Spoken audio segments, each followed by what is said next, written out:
Greenland, cold, remote, and suddenly the obsession of billionaire visionaries. But this is not about mining. Whispered deals hint at something bolder, building entire AI city-states from scratch, fueled by rare earth minerals and Arctic air. If AI sovereignty starts here, what kind of world are they creating? And what is at stake if they succeed? Beneath Greenland's ice, some of the world's most coveted minerals lie locked in ancient rock.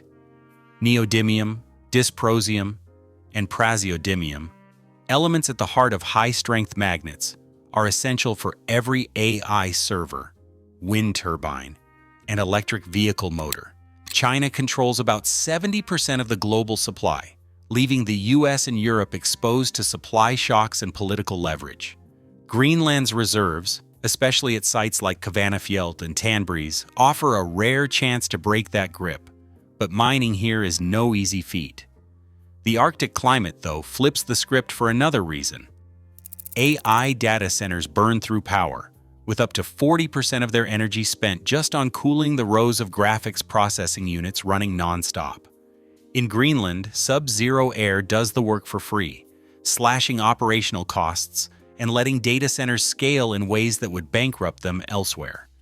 For anyone chasing AI dominance, these two advantages, minerals and cooling, are nearly impossible to replicate.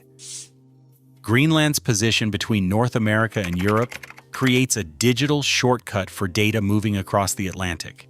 Submarine cables routed through the island could deliver round-trip times under 50 milliseconds, linking New York and Frankfurt with almost no lag.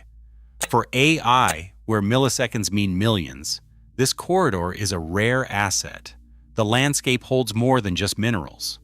Hydroelectric and geothermal resources, largely untapped, offer the promise of dedicated gigawatts, power that does not need to be shared with an aging grid. Studies suggest Greenland's rivers and hot springs could support multi-gigawatt projects, enough to anchor entire data center campuses. The real edge, though, comes from Greenland's legal autonomy.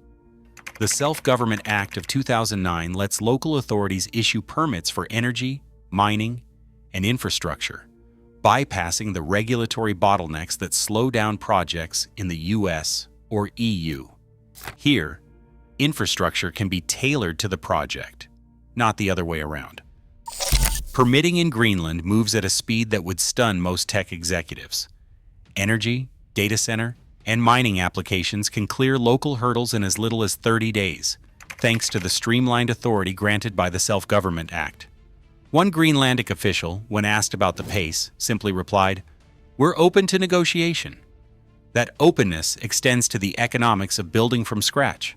Instead of spreading operations across continents, investors pitch consolidated campuses, mines, smelters, and server farms co-located for maximum efficiency.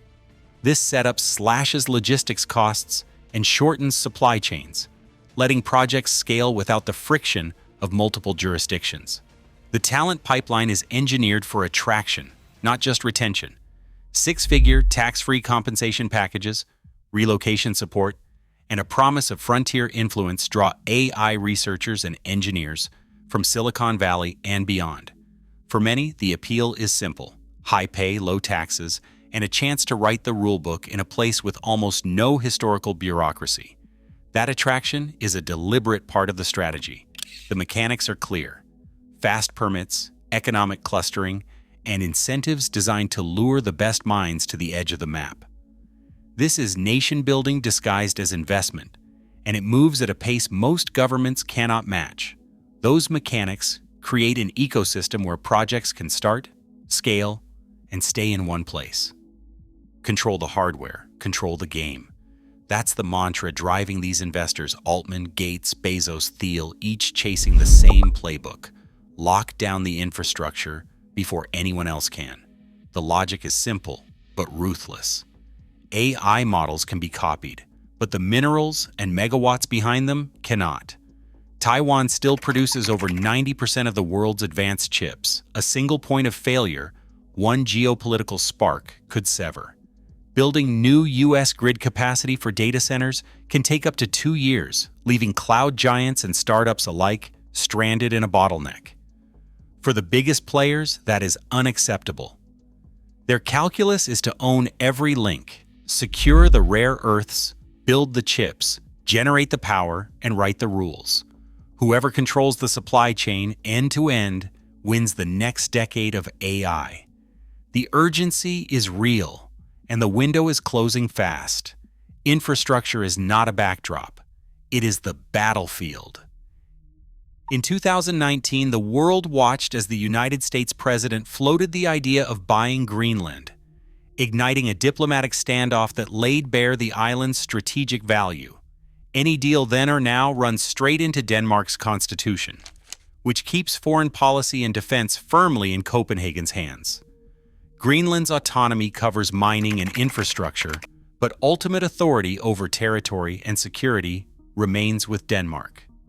A senior Danish defense official put it plainly. No foreign-backed enclave, no matter how advanced, gets a green light without Danish and NATO approval. The United States maintains a critical air base at Thule. China dominates 70% of global rare earth processing, so every major investment draws scrutiny from allies and rivals. The legal breaks are real, and the gatekeepers are watching. Greenland's legal framework demands more than just funding and blueprints. Every major project must secure free, prior, and informed consent from Inuit communities. A local leader says it simply, "Nothing happens on our land without our say." Arctic construction costs run 30 to 50% higher than elsewhere, and supply chains stretch thin across frozen seas. Meanwhile, AI models are doubling in efficiency every 18 months, raising the risk that billion-dollar data centers could become obsolete before they are finished. If Greenland's model works, rivals from Canada to Norway will race to copy it, flooding the last frontiers with competition. Today, the idea of AI City, states in Greenland, remains speculation. The global race to own rare earth minerals and digital infrastructure is real. The next power shift may start where few are looking.